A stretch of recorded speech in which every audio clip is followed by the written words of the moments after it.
In the world of MAGA politics, you'd be hard-pressed to find two closer allies than Donald Trump and Marjorie Taylor Greene.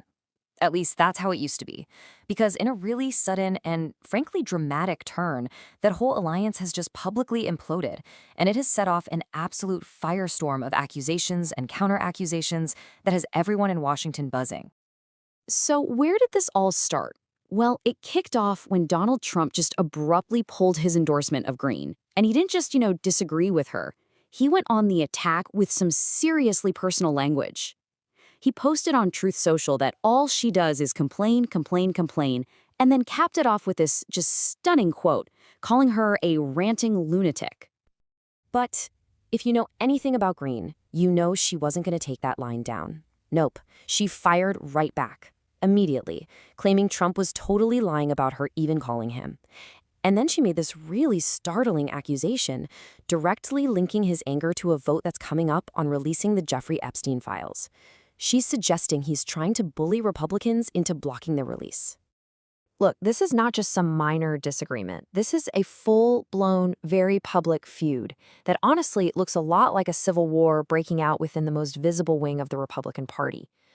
So you have to ask, what could possibly have caused such a crazy, dramatic split? Just notice how quickly both sides escalated here. Trump didn't just pull his endorsement, he actually vowed to support a primary challenger against her. And Greene's response? It wasn't just defensive. She made it crystal clear that her loyalty has its limits, flat out stating that she doesn't worship or serve him. The battle lines are drawn, and wow, are they sharp. Okay, so what is really behind this breakup? To understand this fight, we've got to look beyond just the heated words and really explore the different theories from political analysts about what's actually driving all this. One analyst had this really vivid way of putting it, saying it's like they put truth serum in the MAGA water cooler. And the idea here is that this very public feud is forcing both Trump and Greene to reveal some pretty inconvenient truths about each other. Whether they mean to or not, we're seeing the first real cracks in that MAGA facade. So this brings us right to the core question. Is this just a personal spat? A calculated political move? Or is it something else entirely? Let's break down the three main theories that are circulating. Okay, theory number one is pretty straightforward. Sheer impulse. This view basically suggests there's no grand strategy. Trump is just reacting emotionally and, well, he can't help himself when he feels like someone has slighted him. Theory two is that this is a deliberate test of power. After some key Republican losses, Trump might be testing his old magic, He wants to see if his public criticism can still bring a high-profile figure like Greene to heel, which would send a powerful message to the rest of the party. Now, the third theory, this one's maybe the most interesting. It's that this feud has actually been simmering for a while, and it's rooted in real policy disagreements. For example, Greene was part of that America First wing that was really vocal in opposing Trump's decision to strike Iran. They saw it as a betrayal of his promises. So maybe this breakup isn't so sudden after all. Now, this fight isn't just about two politicians. It actually has the potential to create some pretty alarming ripple effects, far, far beyond Washington, D.C.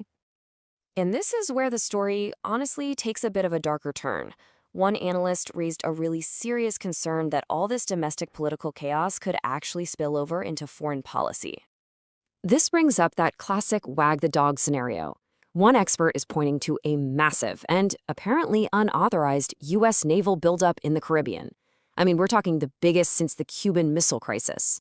With no clear mission, no regional partners, and no congressional approval, the fear is that this force could be deployed simply to change the subject if the political heat from feuds like this one with Greene gets too intense for Trump back home.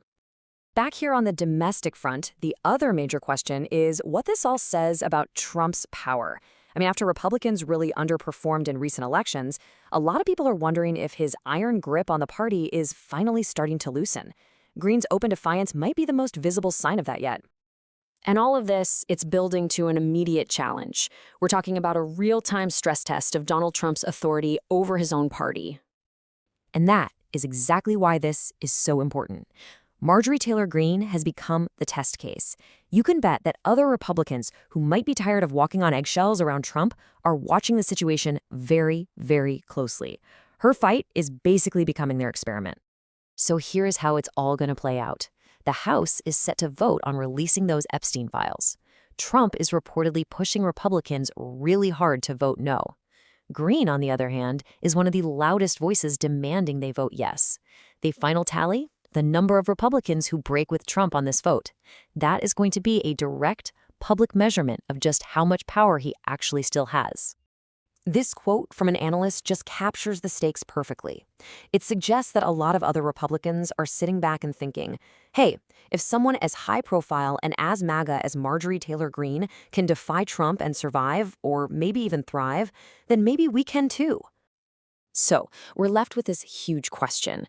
Is this feud between Trump and Greene just an isolated drama between two really big personalities? Or are we witnessing the first significant cracks in the entire foundation of Donald Trump's control over the Republican Party? That upcoming vote is going to give us our first real answer.